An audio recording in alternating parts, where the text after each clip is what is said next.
Hi, thanks for joining me today. Today, I want to motivate you to not quit. I want to teach you how to tie a knot that is so effective that when you feel like you're getting to the end of your rope and you just have no hope and you want to just slide off and let go, I want to teach you 4 points that'll give you a strong knot that you can just hang on to when you feel like you've lost all hope. And it's going to help you not to quit. Not to quit.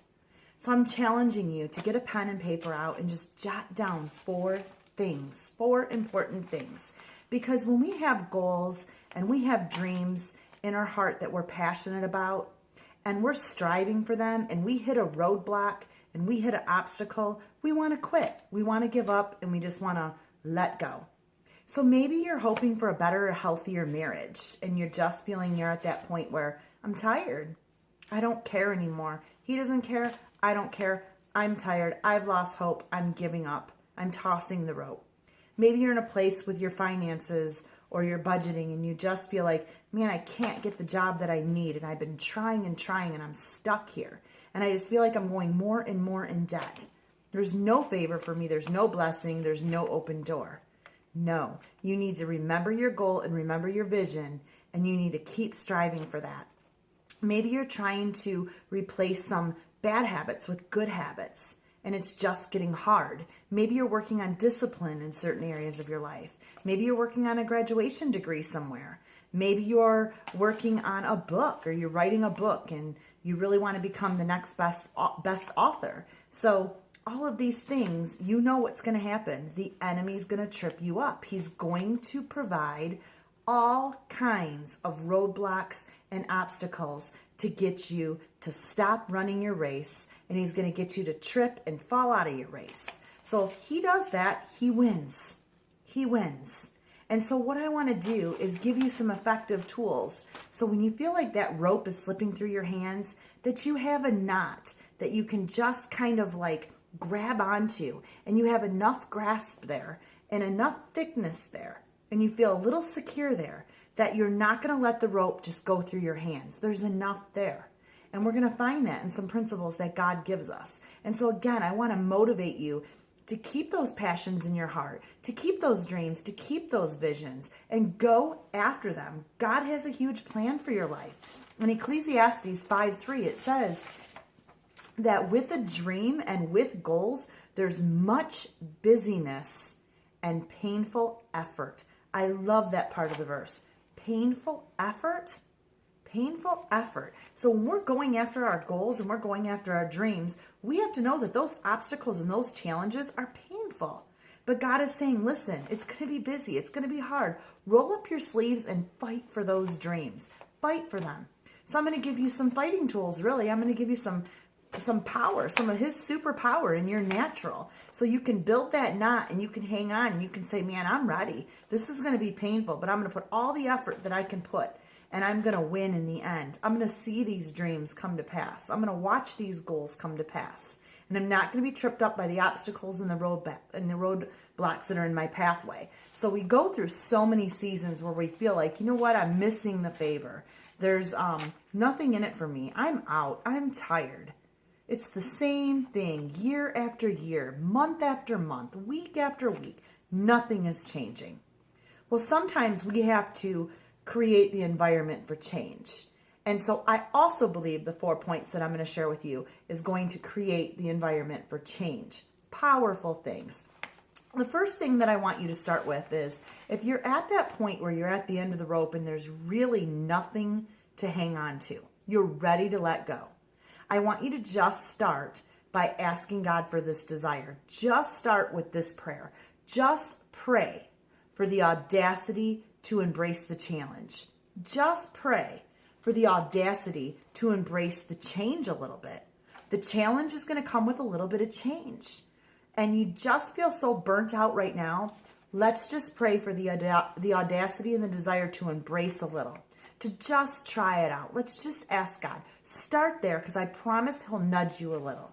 I promise you. I was at that part in specifically my marriage many, many years ago. I was like, there's nothing left. This is hopeless. I don't even want to hang on to my rope. But you know what? Somebody smart had told me, let's just pray for the desire. Let's just pray for the desire. So I'm asking you, just start praying for the desire to embrace. To just embrace the challenge and watch what God does there. Because now when I give you the 4 points, it's going to be a challenge. And I'm hoping that His Spirit gives you enough nudge to embrace with the 4 things that I'm going to share. And you might say, you know, Heather, I'm going to take you up on this. I'm going to try those 4 things. That's my desire for you. I'm hoping that. So let me share another quote that a mentor had told me a long time ago. And it's always stuck with me. It's one of those things that is just permanent in my mind. So if something comes up or somebody's struggling, I tend to share this. And here's what he said to me. He said, the only abortion a Christian should have, I'm going to say that again. The only abortion that a Christian needs to have is to abort the lying seed that the enemy attaches to the womb of our spirit. It's so powerful. We need to abort that and push it out because he's attaching and tying knots to the womb of our spirit every single day. He does not want us to say, hey, I'm going to fight for my dreams. I'm going to get busy. I know it's painful effort. I'm going to go for it. He wants you to be so tired that you just give up and you let go of your rope. Well, we're here to tell him today, no, we're untying all those knots and we're pushing him out. He has no room in the womb of our spirit, no room at all. And so we're going to make room only for God, and we're going to take back those goals and those dreams, and we're going to ask God for the audacity to embrace the challenge that lies ahead. We're going to ask him for a little bit more energy when we feel burned out. So there's 4 things that I want you to just jot down. 4 things to help us tie a knot and hold on. Tie a secure knot and hold on. Number 1 is know who God is. Know who God is. You need to know who he is. You need to know something about him. So as you study scripture and as you know, if you're in a community group or if you're listening to faith-based messages, you're getting to know God's character. You're getting to know his promises. You're getting to know that he is for you and not against you. And many times when we're going through the obstacles and the roadblocks, we're feeling like, is God really there? Why is this happening to me? No, I want you to understand something. In Jeremiah 29:11, know that God is there for you. Know that he is good. Know that he has something better for you. You need to know his character. So again, Jeremiah 29:11 says, "For I know the plans I have for you, declares the Lord." He's saying, I know the plans I have for you, Heather. I know the plans. Plans to prosper you and not to harm you. Plans to give you a future and a hope. He wants to give you a future. He wants to give you a hopeful future. He has no plans to harm you. And so many times when we're fighting through that obstacle and fighting through that challenge, we want to give up because we fear there's no favor, there's no blessing, and God doesn't care. Well, number 1 is know that he cares. You need to know what God is all about, and he is all about you. Number 2 is nothing is impossible with God. Number 2, nothing is impossible with God. He will make everything possible. Everything. And what happens is any way the enemy can inch his way in there and steal your hope, he does. And so let's look, be attentive for those areas. Is he creating anger for something that maybe that's unresolved in your life? Is he allowing the seed of bitterness to stay attached to the womb of your spirit? Is he allowing the seed of unforgiveness to stay attached to the womb of your spirit? Is he allowing guilt? Guilt. I struggled with guilt for years, and I share that in my book. The enemy just kept that attached to the womb of my spirit, and that was the one abortion that was healthy. I was to push that out. That had no room in my spirit. No room. That seed needed to leave. I needed to learn how to untie that knot. So trust me, I needed to know God better. In the beginning parts of my walk, I was beginning to know him. And you know what? God was constantly reminding me, Heather, I have a future and a hope for you. I am not about condemning you. I love you. I have something huge planned for you. And I needed to get that in my spirit. That seed needed to be attached to my spirit. So just know that nothing is impossible with God.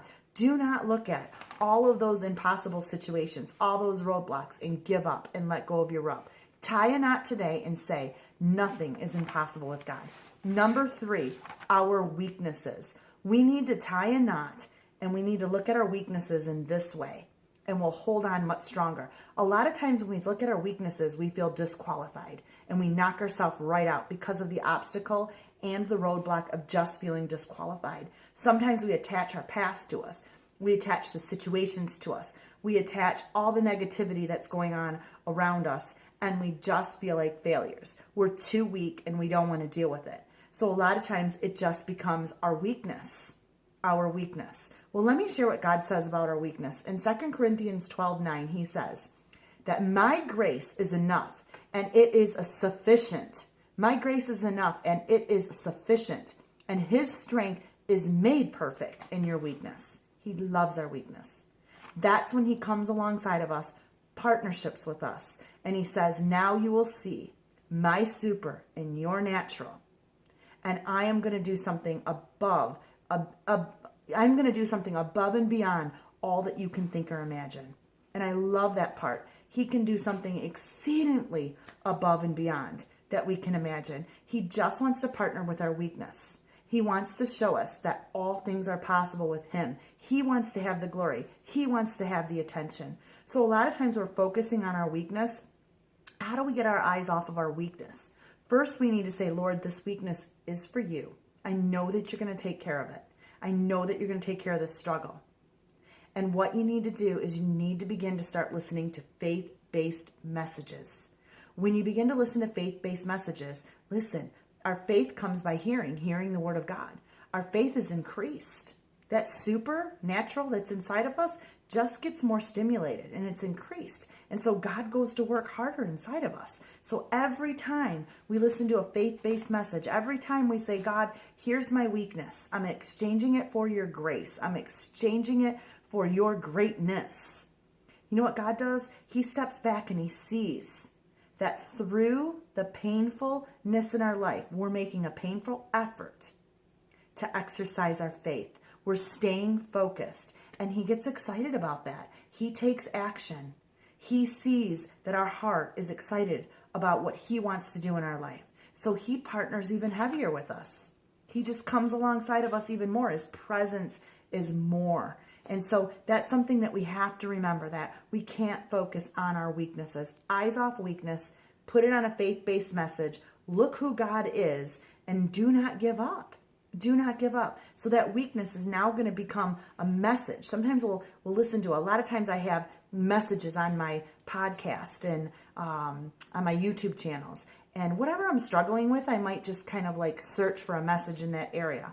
And I can tie a knot around that weakness. And it helps me so much. A lot of times I'll even be jotting down in the car, or I'll pull over and just write a couple things down if I'm struggling with that. If I'm struggling with a lack of faith in this area, and I listen to a message on expectancy, I'm walking out going, you know what? I have faith now. I'm expecting.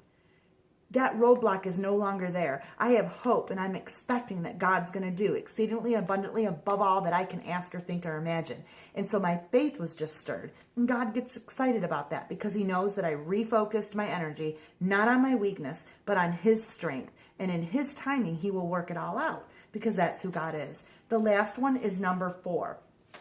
And that is trust. Trust. We need to learn to trust God. In Proverbs 3, 5 through 6, a famous verse. Another one I highly recommend for you to write down. Proverbs 3, verses 5 through 6. Trust in the Lord with all thy heart, and lean not on my own understanding, but in all my ways acknowledge him, and he will direct our paths. In all our ways acknowledge him, in all of our ways. Be looking at him when we're listening to the faith-based message, and then acknowledge what he's trying to teach us through the scriptures and through speakers and through messages, and just refocus and lean on that and watch what God does. So we need to put our trust in him. If the enemy can kind of mess up that trust and that partnership, he wins. And so how does he get in there? He kind of gets in there and number one, he wants to break that trust. Number two, he wants to break your comprehension of God. He wants you to doubt God. He doesn't want you to know him better. So he's going to keep you busy from listening to a message. He's going to keep you busy from getting to church. He's going to keep you busy from going to community groups where you can learn in a community. And there's so much power learning in a community group, especially with women. When we come together, there's power there. As we're iron sharpens iron. If he can break that and keep you busy, he wins because he's gotten in the way of you understanding God more, you coming to know God better. He also wants you to really focus on your weakness. If he can get you to such a deep pit of deception and self-pity, he wins. And the only way you can get out of that deep pit is just climbing up a little. Listen to some sort of faith-based message so God can stir you enough where you can grab on enough of that rope, that knot that you just made, and pull yourself back up. And God will do that. The last thing the enemy is going to do is he's going to keep unyielded areas of your life. He wants you blinded from those unyielded areas. So, for example, we do have roadblocks and we do have, I believe, obstacles that are things that we have caused. They're part of our bad habits. They're part of our sin nature. And a lot of times we're not aware of them. They just stay unyielded. We're just comfortable. It's nothing that's we're made aware of. And if we're not listening to faith-based messages, we're slipping down into that pit. And we're just, sometimes we can say we're comfortable with our own weakness and we're comfortable with our own pain. We just want to stay away. We don't want to feel moved. We don't want to feel emotional. We don't want to feel the change because it's scary. That's how the enemy keeps us back from experiencing more God has for us. And so he wins there too because we don't see the bigger goals and we don't see the bigger dreams. So I'm challenging you. Ask God, what are those unyielded areas? What are those roadblocks and obstacles that are within me? Help me examine myself. Bring those to the surface. That's a scary prayer, but it's a powerful prayer, a real powerful prayer. But just remember, you can trust in him. Don't lean on your own understanding as he's bringing that up and showing you some things you got to take care of. Know that he loves you and he's going to give you a hope and a future. He wants to prosper you. So thanks for joining me today. Hoping that those 4 things will help you tie a strong knot. If you liked this message, go ahead and subscribe. Follow me on YouTube. I'm going to be presenting these messages probably once a week because my desire is to motivate you towards your goals. I want to see you succeed. I want to see you prosper into that life that God has created for you, that hope and that future. I want to see you push past those obstacles and those roadblocks. Go ahead and follow me on Instagram and Facebook, Twitter. I'm there too. I'm always shouting out something motivational during the day, and I love my community that's around me. So have a blessed week, and thanks for joining.